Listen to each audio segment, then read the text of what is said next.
আসসালামু আলাইকুম। সবাইকে শুভেচ্ছা জানাচ্ছি। মাসুম মাহবুব দেখছেন ওপেন দাস ইউটিউব চ্যানেল এবং মাসুম মাহবুব ফেসবুক পেজ। প্রিয় দর্শক, বেশ কিছু গুরুত্বপূর্ণ খবর আছে। সবচেয়ে বড় গু সবচেয়ে বড় গুরুত্বপূর্ণ খবর হলো আজ আর্জেন্টিনার খেলা। বুঝছেন? এখন অনেকেই বলবেন যে, "ভাই, আপনি আর্জেন্টিনা সাপোর্ট করেন। আর্জেন্টিনা তো ইহুদিদের দালাল।" আজকের ম্যাচে আমি মিশরের পক্ষে থাকব। সহজ কথা বললাম। মিশরের পক্ষে থাকব, কারণ মিশর সিজদা দেয়, মুসলিম তারা। তারপরে যদি মিশর হেরে যায়, আর্জেন্টিনা হয়ে যাব, কারণ নেক্সট আর্জেন্টিনা। একটা কথা দিয়ে শুরু করি, আজকের অনেকগুলো খবর আছে। তার আগে অনেকেই বলেন যে, ভাই, আর্জেন্টিনা ইহুদিদের সমর্থন করেছে। আপনাদের দুটো ঘটনা বলে দেই। আর্জেন্টিনার ইসরায়েলে খেলতে আসার কথা ছিল। তখন ইসরায়েল ফিলিস্তিন যুদ্ধ চলছিল।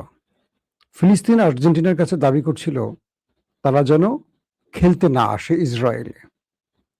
ফিলিস্তিন আর্জেন্টিনার কাছে অনুরোধ করেছিল, মেসিদের কাছে অনুরোধ করেছিল তারা যেন ইসরায়েলে খেলতে না আসে। মেসিরা আসে নাই। কারণ ইসরায়েল ফিলিস্তিনের উপর কি করছিল? তার প্রতিবাদ স্বরূপ ফিলিস্তিনের দাবি রেখেছিল।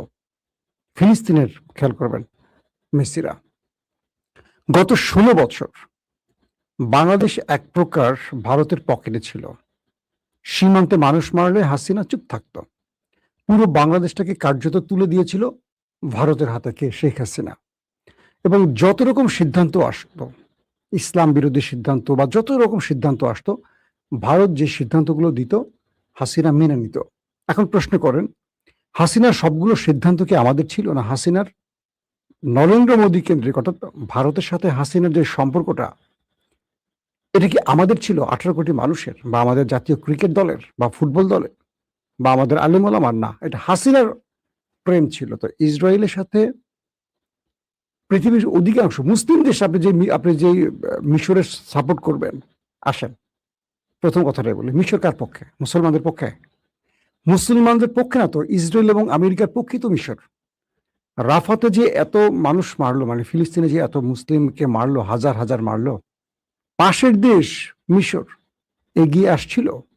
আসে না। কিন্তু এই দোষটা কি মিশরবাসীর? না, এটা হলো মিশরের সরকারের, যারা আমেরিকা ইসরায়েলের সাথে বন্ধুত্বপূর্ণ সম্পর্কের জন্য ফিলিস্তিনের পাশে দাঁড়ায়নি। কিন্তু এই মিশরেই ব্রাদারহুডের যিনি প্রধান ছিলেন, রাষ্ট্র ক্ষমতায় বসছিলেন মোহাম্মদ মুরসি, তিনি কিন্তু এই রাফা খুলে দিয়েছিল ফিলিস্তিনিদের জন্য, এবং ফিলিস্তিনকে তিনি স্বাধীন করার ঘোষণা দিয়েই নেমেছিলেন, যে কারণে তাকে জীবন দিতে হয়েছিল। সরকার পতন করে এই মিশরের আব্দুল ফাত্তাহ আল সিসি ক্ষমতা দখল করেছিল। এখন বলেন, আপনার হিসাবটা কি হবে? মিশরকে আমি মুসলিম বাদ দিয়ে দিব আব্দুল ফাত্তার জন্য? না, আমি মিশরের পক্ষে আজকে। কিন্তু এই মিশর ফিলিস্তিনকে কখনো সাহায্য করে নাই। এই মিশর মুসলমান নামধারী সবচেয়ে বড়, মানে মুসলিম সেনাবাহিনীর সবচেয়ে বড় সেনাবাহিনী মিশরের, কিন্তু কোনোদিন মুসলিম পাশে দাঁড়ায় নাই। তারা ইসরায়েলের পক্ষে থাকে, আমেরিকার পক্ষে থাকে। এই জর্দান, কি বলবেন বলেন? আসেন, এখন আর কেউ কিছু বলবেন না। তার মানে এটা মেসি খেলার সাথে সম্পৃক্ত না। মেসি ভালো খেলা আমরা পছন্দ করি, নেইমার ভালো খেলে আমরা পছন্দ করি, রোনাল্ডো ভালো খেলে আমরা পছন্দ করি। আবার আমাদের মুসলমানরা যখন তাদের সাথে খেলে, আমরা মুসলমানদের সমর্থন করি। এটাই স্বাভাবিক। আসেন, মূল আলোচনা এটা নয়। ন্যাটো সম্মেলন চলছে তুরস্কে। ইসরায়েলকে একটা বড় ধাক্কা দিয়ে দিল এরদোয়ান। কঠিন একটা খেলা দেখালো এরদোয়ান।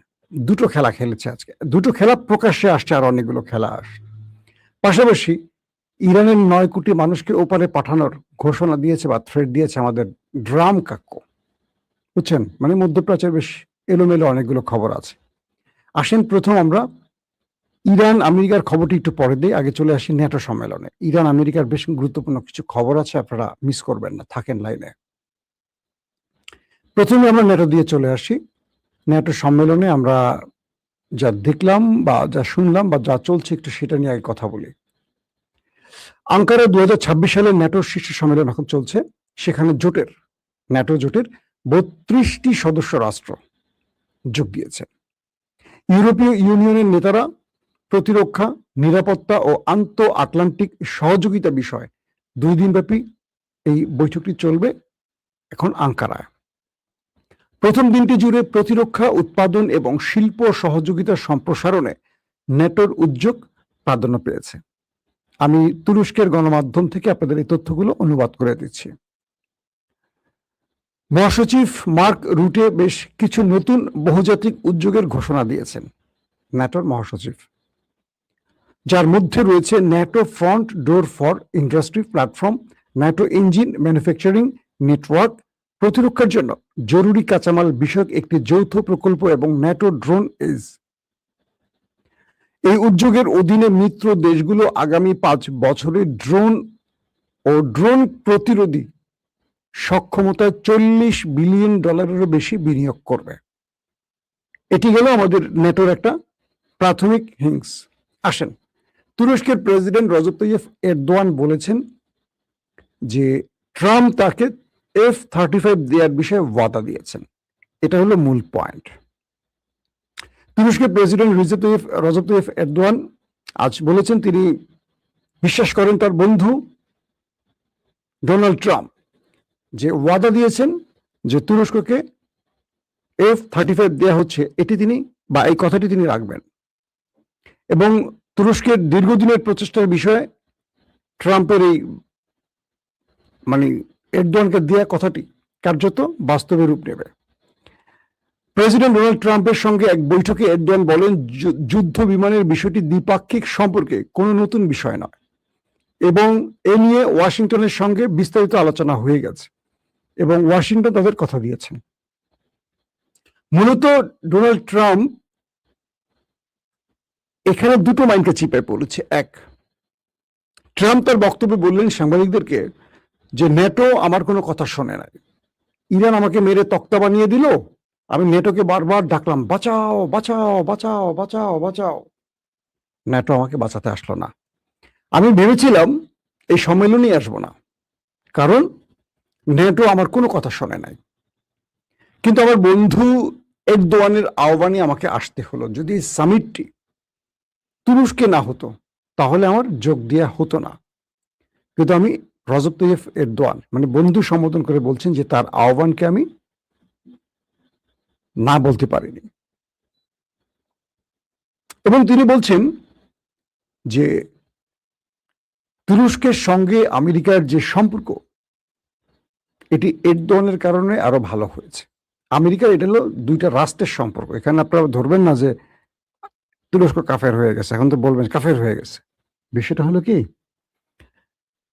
প্রতিটা রাষ্ট্র তার নিজের স্বার্থে কিছু রাষ্ট্রের সাথে সম্পর্ক করে। এখানে ইমান, আকিদা, ধর্ম এই জিনিসগুলো থাকে না।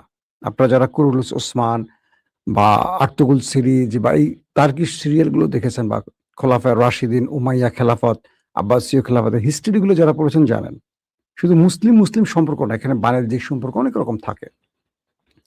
মূলত F-35 পঞ্চম প্রজন্মের যুদ্ধ বিমান আমেরিকার তৈরি, এটি রয়েছে ইসরায়েলের হাতে। তাই ইসরায়েল তুরস্ককে মাঝে মাঝে ভয় দেখায়, এই পাঠাই দেবো কিন্তু তোর দেশ ছাপা করে দিয়ে আসবে। তো তুরস্কের যে অ্যাডভান্স এই জিনিসটা আছে। তো তুরস্ক নিজেই কান ফাইটার জেট বানাইছে, এটাও পঞ্চম প্রজন্মের।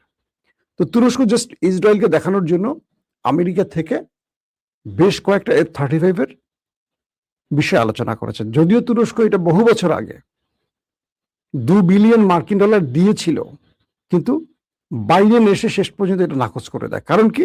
জো বাইডেন। কারণ কি? তুরস্ক তখন রাশিয়া থেকে S-400 কিনছিল।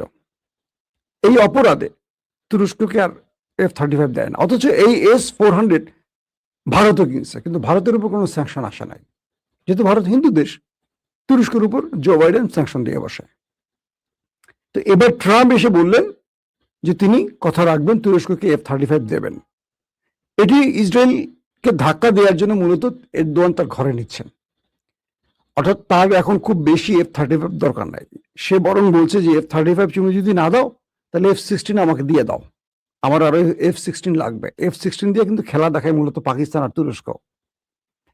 তো এখন নতুন করে আবার আলোচনা হলো যে ট্রাম্প বলছে F-35 দিবে। মূলত তুরস্ক এই F-35 তার ঘরে ঢুকে ইসরায়েলকে বোঝাবে আমার কাছেও আছে। 1, 2, ধরেন 1 বছরের মধ্যে এইটার আদলে বা এটার চেয়ে আরো নতুন সংস্করণে আরো আধুনিক যুদ্ধ বিমান বানিয়ে ফেলবে তুরস্ক। 5-10টা থাকা লাগে ঘরে। এখন ধরেন আপনার ঘরে যে জিনিসটা আছে যেটা আপনি ব্যবহার করেন ওইটা দিয়ে আপনি এটা বানাতে পারবেন। আর না থাকলে তো বানাতে পারবেন না। তো এখন তুরস্ক এখানে একটা খেলা খেলতে চায়। পাশাপাশি গ্রিস, ইসরায়েল আরো কয়েকটি দেশ যারা তুরস্ক বিরোধী রাষ্ট্র তারা চেয়েছিল এই সামিটে যেন ন্যাটো সম্মেলনে যেন মিস্টার ট্রাম্প না আসে, কারণ এটি হচ্ছে তুরস্কে। আর তুরস্ক এখান থেকে অনেক কিছু তার পক্ষে নিয়ে আসবে, মানে তুরস্ক এখান থেকে অনেক কিছু তার পক্ষে নিয়ে আসবে। এরদোয়ান তো খুব চালু খেলোয়াড়, এরা সবাই বোঝে। আর এরদোয়ান চিন্তা করছেন যে আমি যদি ট্রাম্পকে আমার দেশে নিয়ে আসি, দুটো লাভ। এক, তুরস্কের উপর আমেরিকান যে স্যাংশন গুলো আছে, বাধাগুলো আছে, বাণিজ্যিক যে সিলমোহর মেরে দেয়া আছে, এগুলোকে সে উন্মুক্ত করবে তুরস্কের বাজারটাকে আরো উন্মুক্ত করার জন্য। বিশ্ববাজারে তুরস্কের সহজ পণ্য রপ্তানির ক্ষেত্রে আমেরিকার যে বাধা সেগুলো তুলে ফেলা, বা আবার অস্ত্র ব্যবসার ক্ষেত্রে যে বাধাগুলো সেখানেও আবার তুরস্কের অনেক যন্ত্রপাতি আমেরিকার মিত্ররা বা আমেরিকা দিয়ে থাকে, সেগুলোর জন্য তুরস্ক অনেক জায়গায় আটকে থাকে। তুরস্ক মানে ট্রাম্পকে আনছে ইরানের যুদ্ধের জন্য না, আনছে তার তুরস্কের লাভের জন্য। এই যে 35 নেবে, আরো অনেকগুলো বিষয় সমাধান করবে, অনেকগুলো বিষয় তুরস্কের পক্ষে যাবে, ট্রাম্পের পক্ষে যাবে না। ট্রাম্পকে এনে চা খাওয়াবে, 10 টাকার চা, পিছন থেকে ধরেন 10 বিলিয়নের কাজ করে নেবে, এটা হলো মূল টার্গেট।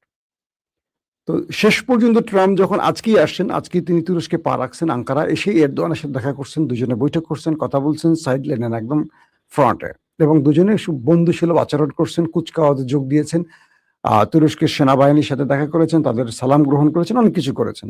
এগুলো আজকে গুরুত্বপূর্ণ কথা না।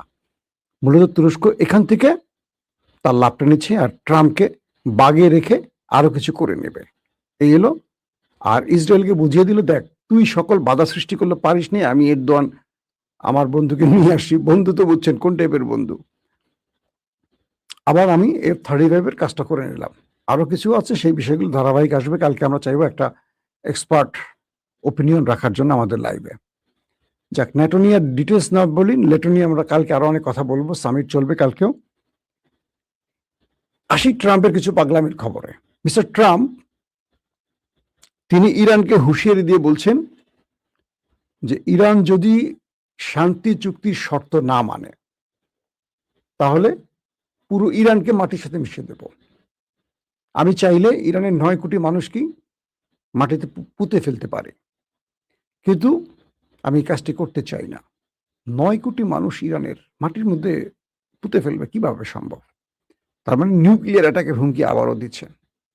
তিনি বলছেন আমাকে ইরান যেন বাধ্য না করে পুরো ইরানকে ধ্বংস করতে, 9 কোটি মানুষকে মেরে ফেলতে।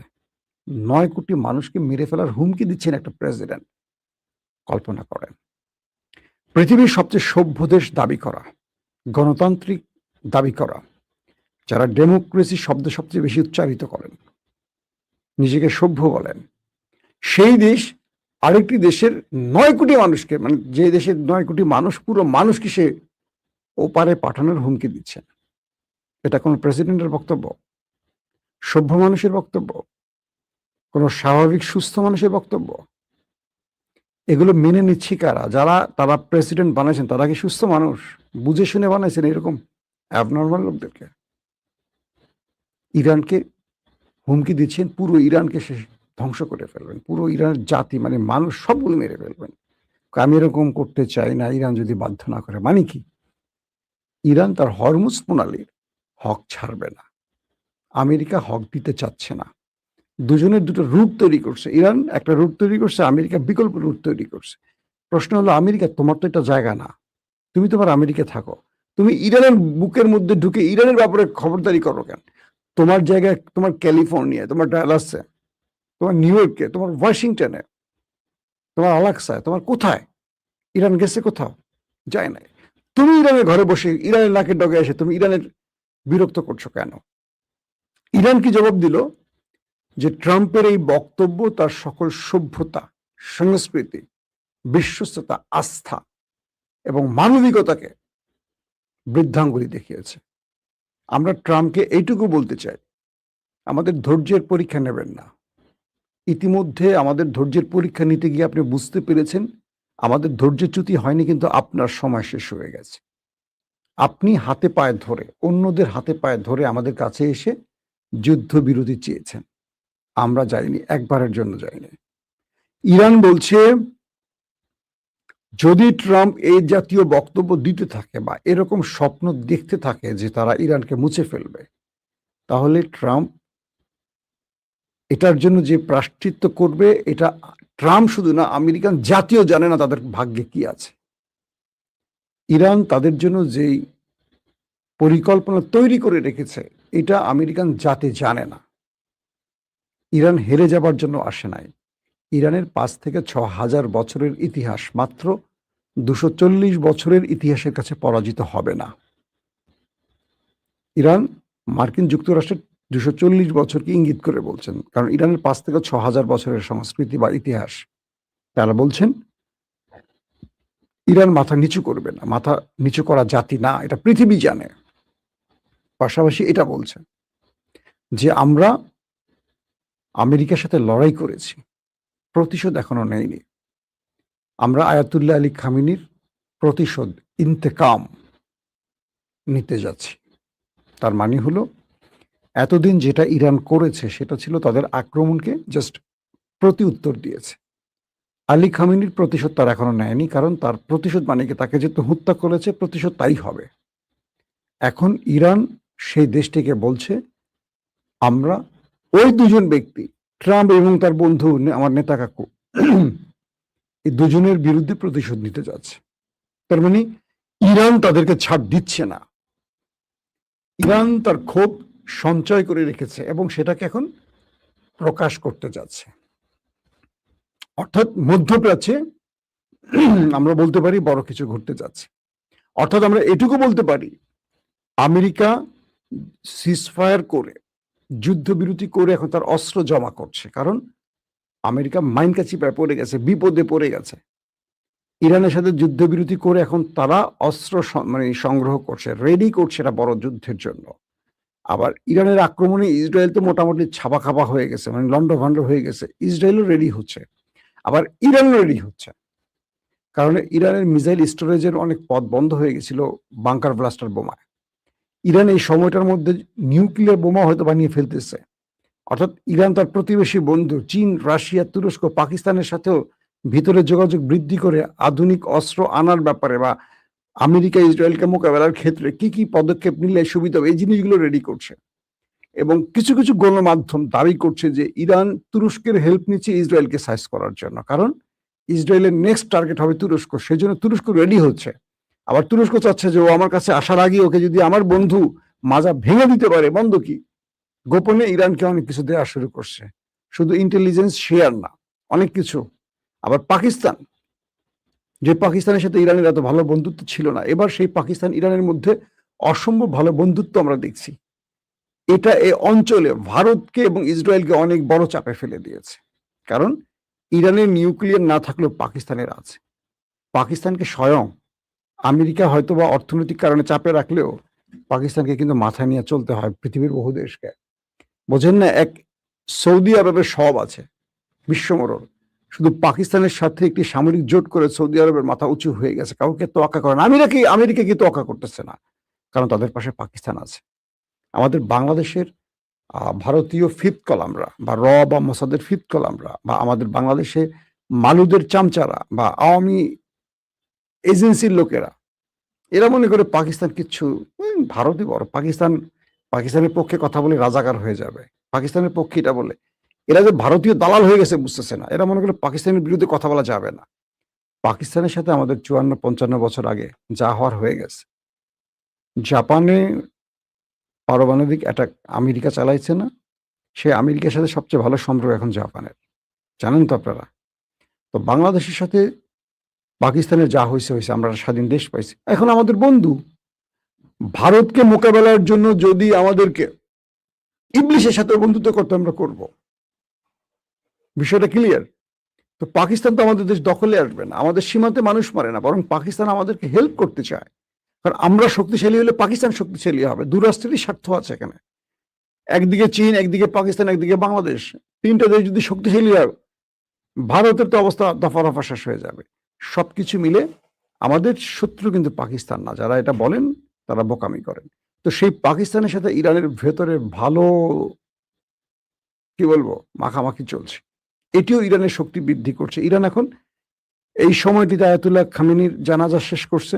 এখন তারা আরো অনেকগুলো পরিকল্পনা নিয়ে কাজ করছে। এরই মধ্যে আজকে আবার মার্কিন স্বার্থ সংশ্লিষ্ট দুটো জাহাজে ইরান অ্যাটাক করেছে। আমি আজকে বিকেলের লাইভে আপনাদের বলেছি,